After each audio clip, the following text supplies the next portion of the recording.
Salut à tous, alors c'est Frédéric Delavier. Ce soir, je voulais vous faire une petite vidéo un peu improvisée, parce que ma copine me parlait du hashish, on discutait justement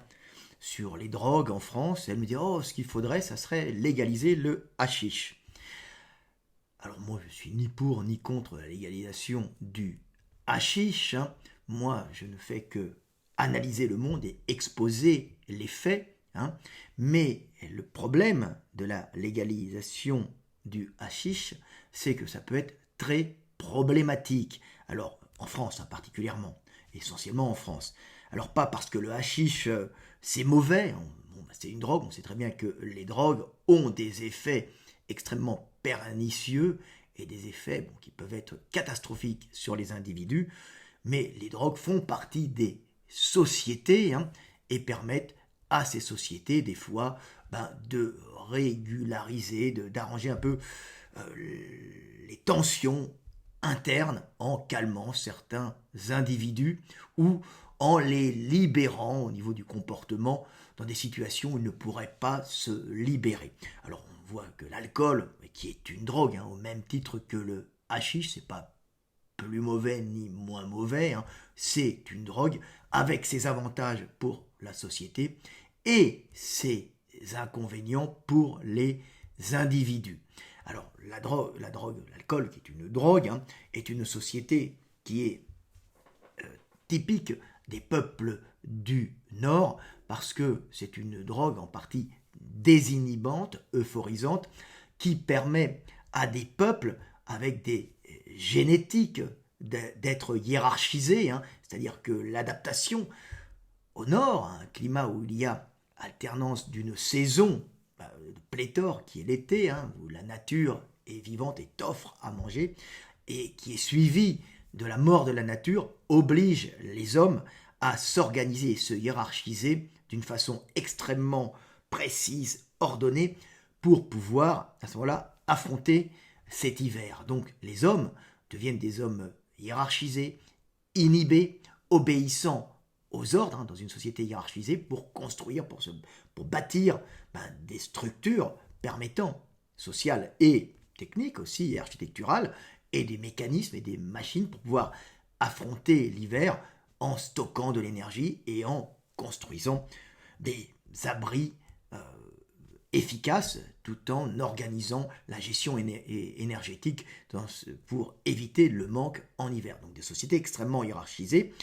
qui font que ces hommes sont inhibés puisqu'ils sont obligés d'obéir et ne pas, en fin de compte, réagir à certains ordres qu'ils trouveraient mauvais, hein. Donc ils sont obligés d'être extrêmement hiérarchisés, ce qui fait que dans la vie affective ou dans la vie affective, la vie émotionnelle, la vie amoureuse ou la vie entre amis, hein, ce qui peut se tisser entre et se faire entre individus en dehors justement de cette structure sociale euh, de la société pour créer un milieu pour vivre notre vie d'homme, c'est-à-dire pouvoir se reproduire, les gens dans la vie amoureuse, dans la vie amicale, sont en général inhibés, n'arrivent pas à s'exprimer puisqu'ils vivent dans un monde hiérarchisé, extrêmement hiérarchisé, où ils doivent obéir et ne pas penser. Et l'alcool vient, en fin de compte, comme un libérateur qui leur permet de passer, de se désinhiber, de passer justement cette barrière de la hiérarchisation et de l'obéissance pour pouvoir, en fin de compte, draguer la meuf, hein, ou se laisser aller à se faire prendre, hein, ou se libérer devant des amis et parler de tout et de n'importe quoi, alors que dans la vie professionnelle, on baisse la tête, on courbe les chines et on obéit. Donc c'est typique à ces sociétés organisées qui ont leur grandeur, mais qui ont aussi leurs limites. C'est pour ça que l'alcool est la drogue de l'homme du Nord, la drogue de l'être hiérarchisé, capable de bâtir des sociétés industrialisées, mais étant extrêmement inhibé à cause justement de son système d'obéissance et de hiérarchisation. Donc ça, c'est l'alcool. On voit que c'est une drogue, hein, et bon, c'est une drogue qui est, comment dire, qui s'est où les hommes se sont habitués à cette drogue, ils ont fait venir cette drogue parce qu'elle avait un plus pour la société, même si elle détruit les gens, hein, même si des pochetrons dans les bistrots, il y en a, alors il n'y a plus de bistrots, c'est fermé avec le Covid, hein, mais il y en a encore un peu dans les PMU, hein, où je ne sais même pas si c'est ouvert encore, je ne vis pas en France. En tout cas, on voit que cette drogue a eu une utilité, hein, même si elle est extrêmement dangereuse, elle crée des accidents sur la route. Combien de jeunes se tuent, hein, le samedi soir, hein, ou le vendredi soir alcoolisés parce qu'ils n'arrivent pas à draguer la meuf, et donc ils vont en bagnole et dans la discothèque du coin, le bar du coin, et à ce moment-là, ils meurent en rentrant le soir. C'est classique, on en trouve plein sur le bord des routes, hein, des morts. Hein, si on devait mettre une petite croix à l'endroit où un petit jeune s'est tué en bagnole, il y en aurait plein partout. Donc, mais d'un autre côté, ça permet justement à ces jeunes de pouvoir se reproduire, ou à ces moins jeunes de pouvoir se reproduire, d'avoir des relations affectives et sexuelles. Alors, le problème du hashish, c'est que c'est une drogue qui est aussi désinhibante, qui est un relaxant extrême, mais c'est une drogue qui, en Europe, en France particulièrement, société de caste hiérarchisée, a des effets extrêmement délétères sur l'individu puisqu'elle transforme à plus ou moins long terme les individus en légumes. Alors on pourrait dire c'est une honte, on va interdire cette drogue, on va interdire le hashish, hein, le cannabis on va dire, hein, parce que plus ou moins long terme, au début c'est cool, t'es relax, hein, tu trouves tout relax, cool, t'es bien dans ton canapé en regardant la télé, mais à la longue, t'es transformé en légume avec plus tellement d'envie de t'élever socialement. Et c'est là où cette drogue a un avantage. Donc le problème, c'est que la légalisation du hashish en France pourrait être faite par l'État parce qu'en vérité, le hashish a d'énormes avantages puisqu'elle permet de calmer toute une classe sociale, plutôt des enfants, les enfants des classes moyennes, qui dans une société de caste, sans avenir, hein, puisqu'en général dans une société de caste, on meurt à l'endroit où l'on est, hein, donc il n'y a rien de pire pour un homme de ne pas avoir de combat, de savoir que ta vie, elle sera faite, en fin de compte, comme une vie de moule ou d'huître, c'est-à-dire que tu resteras quasiment où tu es né, puisque il se fixe à un certain moment, mais toute une vie d'huître se passe essentiellement sur le rocher, hein, c'est le syndrome de la moule, donc c'est terrible dans une vie de caste. Donc le hashish a un avantage quand même, c'est qu'il calme toute une jeunesse issue des classes moyennes sans avenir, hein, qui dans une crise économique comme nous la vivons, alors on la vit depuis quand même plusieurs décennies en vérité, hein, s'aperçoit, ou n'ose pas s'apercevoir, ou ressent inconsciemment qu'elle a un avenir de merde. Donc effectivement, le hashish à ce moment-là peut avoir un rôle bénéfique pour la société en évitant les remous de cette société, en évitant qu'une classe moyenne se révolte contre le fait de ne pas pouvoir s'élever socialement à cause d'une conjoncture française, mais aussi une conjoncture mondiale, et de voir que les fils les fils de la caste supérieure, eux, mangent mieux qu'eux et se portent mieux dans cette société, même si elle est française, même moribonde. Donc ça pourrait, le hashish a un avantage, puisqu'elle calme tous ces fils de profs, on dit fils de profs gauchistes en général, hein, qui n'ont pas d'avenir, hein, fils de profs de l'enseignement national, hein, qui n'ont pas d'avenir, et qui en fin de compte peuvent se défoncer la gueule au hashish, qui vont acheter en général à Momo, puisque on laisse en fin de compte les cités,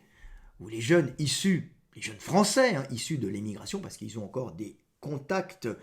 culturels avec des régions chaudes du Maghreb, où le hashish est cultivé traditionnellement et s'adapte parfaitement à la société, on va dire, berbère, les sociétés du Maghreb, où en général ce sont des individus avec une génétique un peu différente de la nôtre, ce n'est pas une société hiérarchisée qui doit s'unir derrière un système hiérarchique extrêmement développé, ni sont de grandes sociétés, hein, ce sont des villages, hein, là-bas, il y a l'État bien sûr, mais ce sont des clans de villages, hein, et ce sont des gens qui défendent leur territoire, qui sont beaucoup plus réactifs, hein, au Maghreb on est plus réactif, et le hashish en général a comme rôle de calmant, hein, quand un Maghrébin prend du hashish, il n'est pas transformé en zombie ou en mort-vivant, il va juste être relax, hein, et pouvoir vivre sa vie sociale avec ses amis, dans sa famille, et il ne va pas devenir un mort-vivant, hein, une espèce de légume, comme on peut voir toute une génération de Français issus, en fin de compte, de sociétés nordiques, qui ont des génétiques, en fin de compte, nordiques, et qui ne supportent pas de la même façon, hein, le cannabis, hein, et le hashish. Ce n'est pas, on ne va pas mettre un au-dessus de l'autre, hein, on voit simplement que des drogues, l'alcool au même niveau que le hashish, n'agissent pas de la même façon sur des peuples, sur des ethnies, on peut dire des races, c'est ridicule, qui ont des adaptations à des milieux différents. Vous avez bien vu que l'alcool, on sait très bien que l'alcool sur les Indiens, les Amérindiens, hein, a des effets extrêmement délétères, hein, très mauvais, parce que ce ne sont pas des gens qui sont adaptés à ce type de drogue. Et les drogues agissent de façon différente en fonction des individus, comme la nourriture d'ailleurs. Hein, il faut faire très attention à ce qu'on mange en fonction de sa génétique, et pour les drogues, c'est la même chose. Donc la drogue, chez les Européens, en tout cas chez les Français d'un système de caste, et particulièrement le hashish, peut être quelque chose de calmant qui évite les troubles sociaux. Donc on pourrait se dire, bah écoute, l'État français peut très bien récupérer ce marché parallèle qu'on laisse aux cités, à ces jeunes Français, globalement, mais pas que ça, mais souvent jeunes Français issus de l'immigration. L'État devrait légaliser ça en disant, bah, comme ça, on va enlever le système des gangs, entre guillemets des gangs, puisque ce sont plutôt des groupes de cités, des jeunes issus du même quartier qui vont vendre souvent aux jeunes Français issus des classes moyennes et pas des classes défavorisées, puisque les cités en France sont des pays de caste, malheureusement, c'est un système où les gens sont dans les cités, dans les quartiers, et en général n'ont pas tellement d'espoir de s'élever socialement. Hein. Donc ils peuvent vendre aux classes moyennes, et on pourrait dire, on va enlever ce système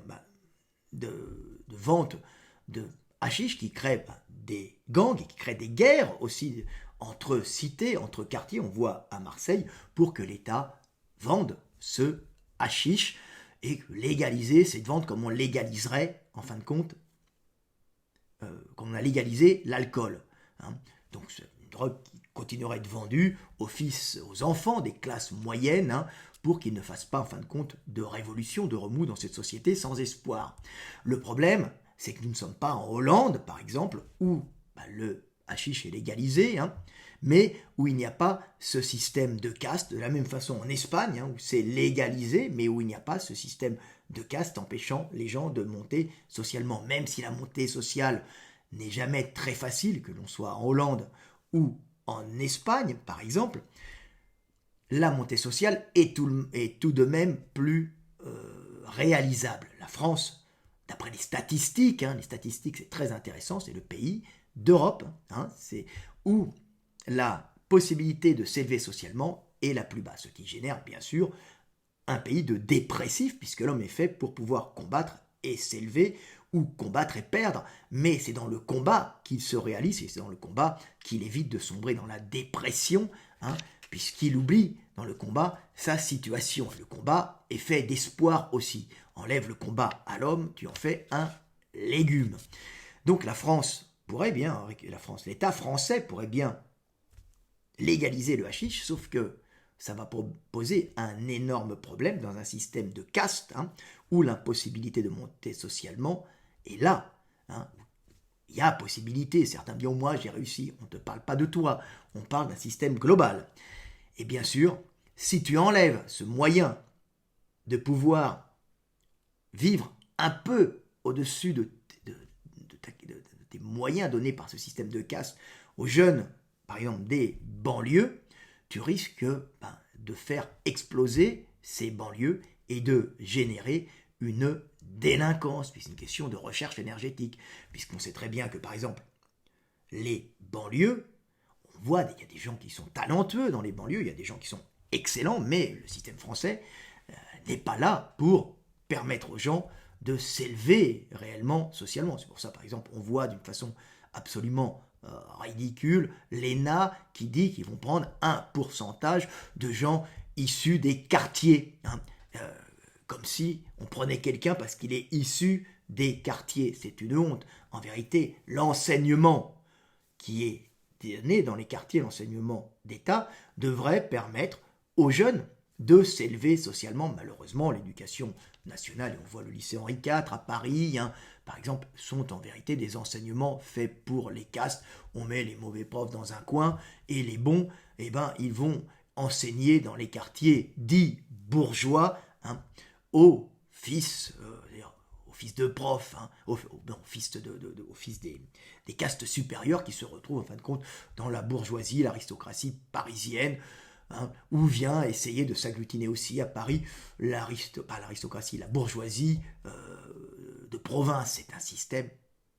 qui est assez abject. Et si l'État veut légaliser le hashish, il va se trouver avec un énorme problème, c'est-à-dire le fait d'enlever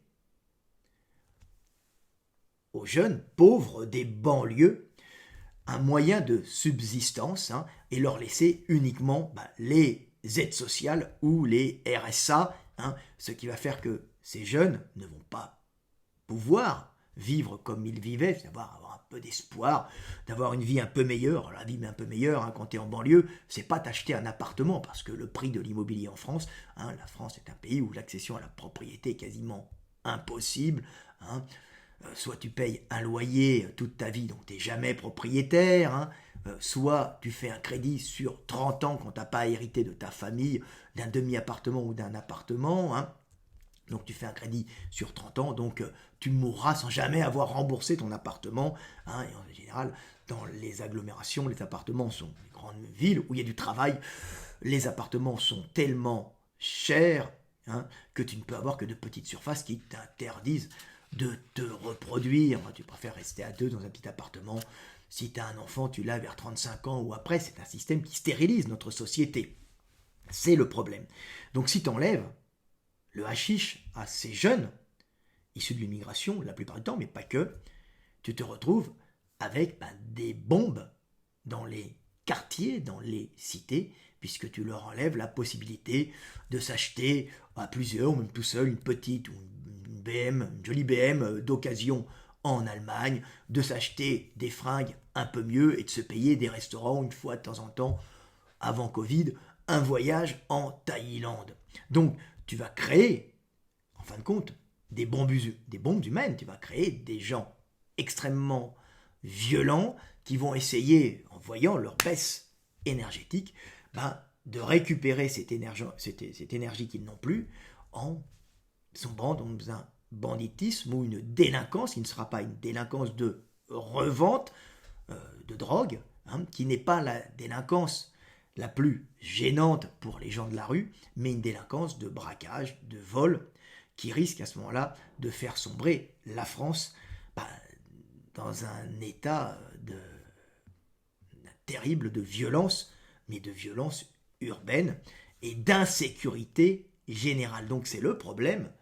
de la France. S'ils ne légalisent pas le hashish, c'est pas parce qu'ils ne veulent pas, c'est parce qu'ils tiennent tout simplement à maintenir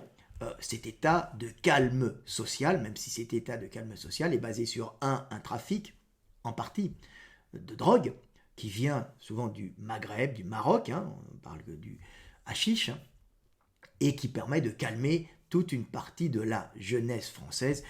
qui sait très bien qu'elle n'a pas d'avenir. Filez-lui un peu